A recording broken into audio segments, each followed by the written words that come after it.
Hello and welcome to Drishti's in News segment.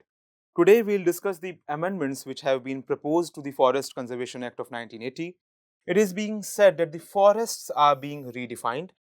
Some issues have been raised, some concerns have been raised by environmentalists related to these amendments. We'll discuss all these issues. The flow of our discussion will be as follows. We'll discuss the news, that how this amendment have been proposed. Then we'll discuss the state of forest in India today. We'll discuss briefly the history of Forests Acts in India during the colonial time and after independence. We'll discuss the act which is being amended, that is the Forest Conservation Act 1980. We'll discuss the problems associated with this act and also the Supreme Court judgment which came in 1996 relating to this act. Then we'll discuss the proposed amendments which are in public domain as of now. We'll discuss the concerns which have been raised on these amendments. Then we'll reach a conclusion regarding these amendments, and on the basis of that, you'll get a question to practice your answer on. So, this is the news that why the government proposed an amendment to the Forest Conservation Act of 1980 and what are the concerns that have been raised in relation to these amendments. First of all, let us briefly know what is the state of forest in India today. Now, the India State of Forest Report, which came out in 2019, says that the forest and tree cover in India is around 24.56% of the geographical area of the country. And area-wise, Madhya Pradesh, Arunachal Pradesh, Chhattisgarh, Odisha, and Maharashtra, this is the order in the decreasing area-wise forest cover. Percentage-wise, Mizoram has the highest forest cover. Now, the National Forest Policy of India, 1988, it envisages, it says that we have to reach 33% target. 33% of the area of the country, geographical area of the country, should be covered by forest. This has been said in National Forest Policy of India, 1988. Let us discuss the constitutional provisions related to forests in the Indian Constitution. First, the famous or the infamous 42nd Amendment Act 1976, introduced during the emergency years.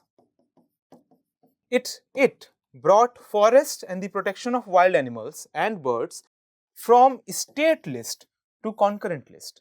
We'll discuss the ramifications which this amendment had on the management of forests in India. Coincidentally, you should note here itself that the Conservation Act which we are talking, Forest Conservation Act 1980, it could only come after this amendment had been made. That is, this area was transferred from state list to concurrent list, that is both center and state can legislate on this subject. So, this was one thing. Then there was Article 51G in fundamental duties. Article 51A refers to fundamental duties. So, fundamental duty of every citizen to protect and improve the natural environment, including forests and wildlife. This is a part of fundamental duties. And again, in Directive Principles of State Policies, DPSPs, Article 48A says that the state shall endeavor to protect and improve the environment and to safeguard the forests and wildlife of the country.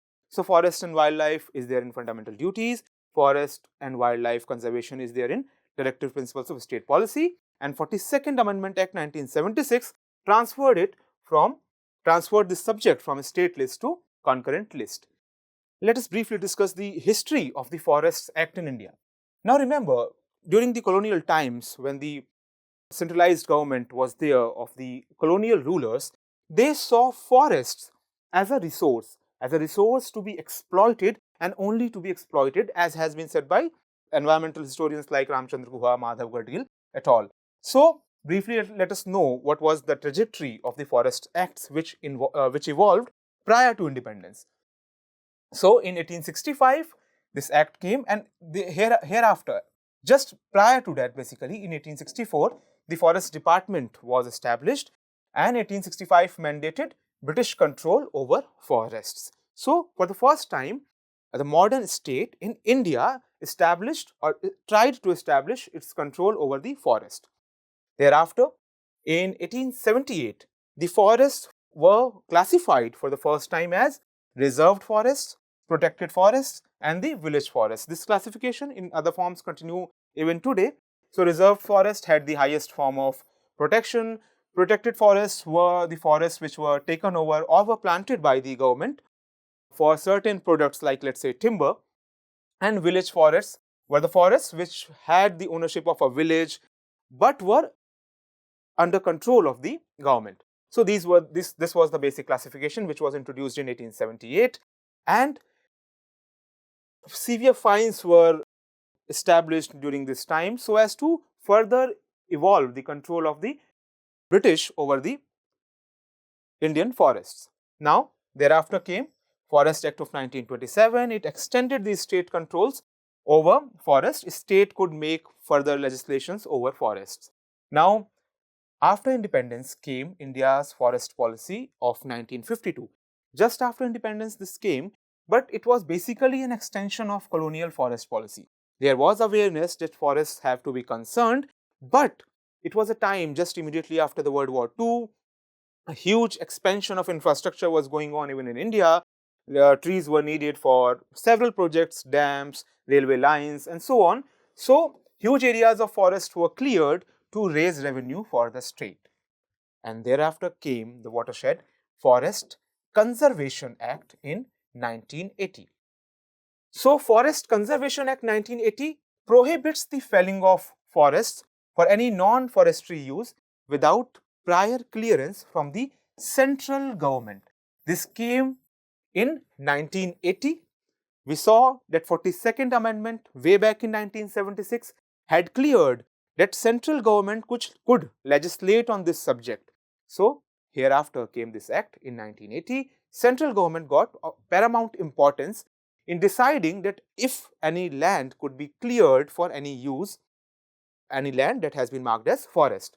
So, the clearance process included seeking consent from the local forest right holders and from wildlife authorities. And more importantly, as we mentioned, Centre was empowered to reject such requests or accept such requests with legally binding conditions. So, this was the Forest Conservation Act of 1980. It was a progressive act for its time, but what were the problems? First, it has been amended only once in 1988. So many years have passed from 1980 to 2021, more than 40 years, and only one amendment. So, the times have changed, but this act is stuck in a different time. This has been one problem. Centre was given paramount powers. Even if a state wanted to notify a different land use, it had to seek approval of the centre, and it took time. So, time became a problematic factor here. Also, the forests on private land, they were recognized as forests. We will see how they were recognized as such, and that was done in a very subjective and arbitrary manner according to some experts, because private land is under private ownership, but still if there are forests on those private lands, they were difficult to be cleared, the land became essentially more or less unusable for any other purpose. Also, the changes in ecological and economic needs since last 40 years, they have not been accounted in this act. And thereafter, there was a judgment in 1996, T.N. Godavarman Thirumulpat versus Union of India, this case of 1996. Supreme Court gave the current definition of sex and the current definition of forests, and that definition, it is very expensive.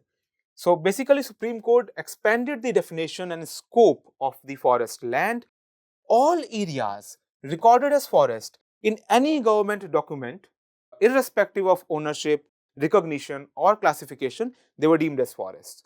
So, previously the act basically covered reserved forests and national parks, but after this judgment, every patch of land, irrespective of ownership, which had forests on it, was called as now forest land and got protection which the forests had under the Forest Conservation Act of 1980. Now, the court also expanded the definition of forest to encompass the dictionary meaning of forest, that is, any forested patch would automatically become a deemed forest even if it is not notified as protected, irrespective of the ownership. So again, private lands which had the patches of forest or trees, they were deemed as forest. Now the order was also interpreted to presume that even the plantation over the non-forested land will also qualify as forests. So basically, any other use of that land became problematic. So these amendments have been proposed. Now, what these amendments say, that railways and road ministries, they basically got so much land to expand in future. Over a period of time, forests or patches of tree grew upon that land. So that land which was taken over by railways and road ministries prior to 1980, they will now be exempted from this act. Moreover, individuals are allowed construction of structures for bona fide purposes. Basically, for now, it has been said that one-time relaxation for a construction in an area of 250 square meters will be allowed on that land which is presently being deemed as forest land, even if it is under private ownership. So this amendment has been proposed. This amendment has been proposed. Also, the defense projects which are near international borders, they will be exempted from any kind of permission.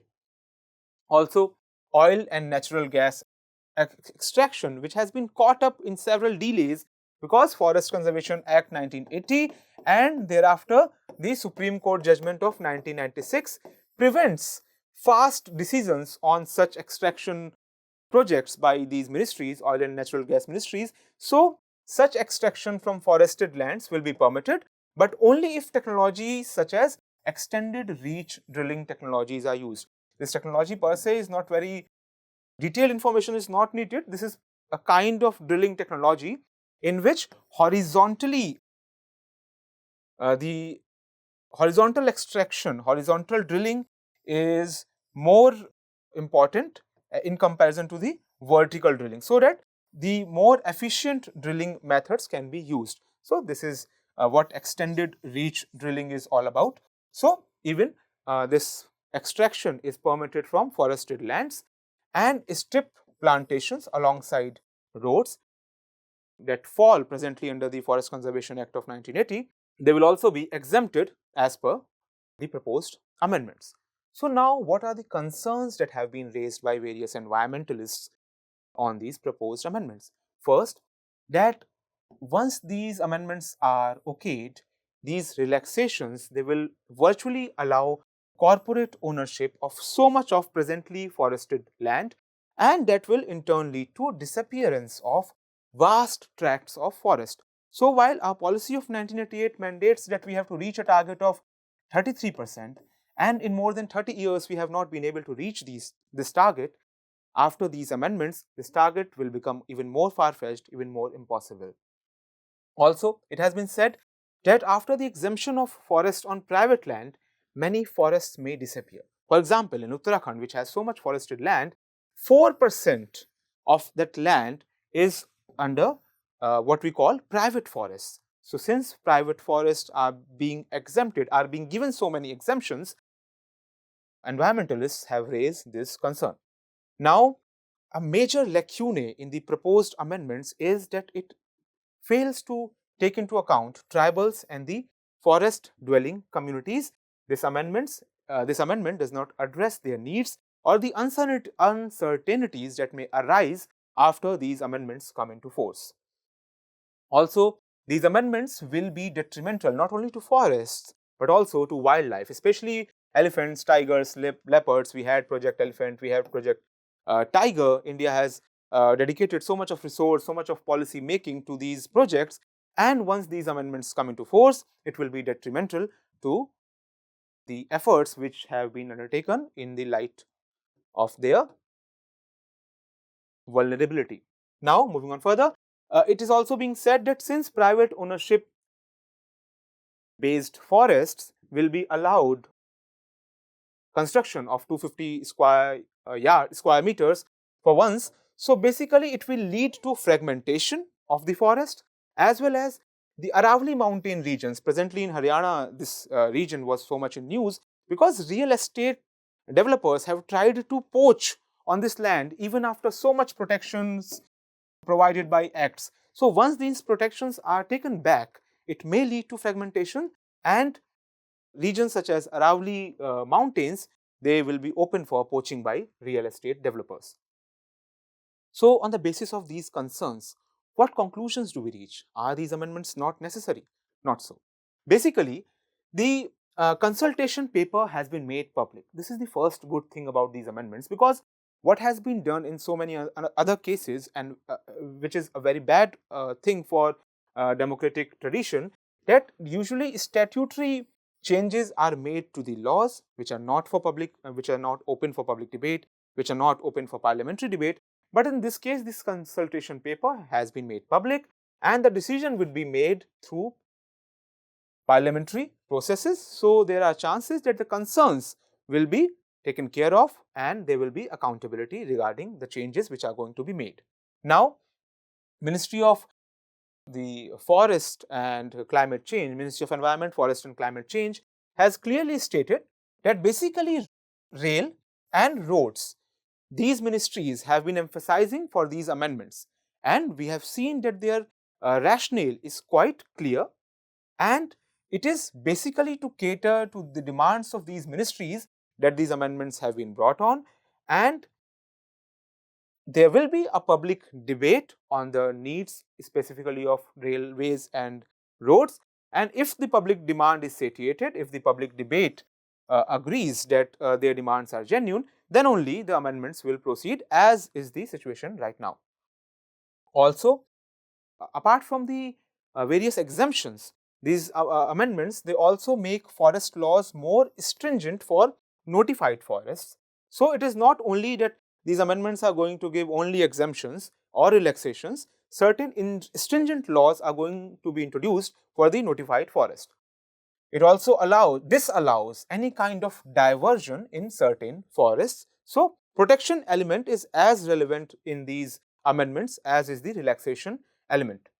Also, for the first time, there is an attempt to define and identify forests legally once and for all, so that it will take care of that situation which came after the Supreme Court judgment of 1996. So, on the basis of all this discussion, there is a question for you that discuss the issues and the concerns related to forest conservation in India, especially in context of recently proposed amendments to Forest Conservation Act 1990. Practice answer writing on this question. We'll see you in next episode.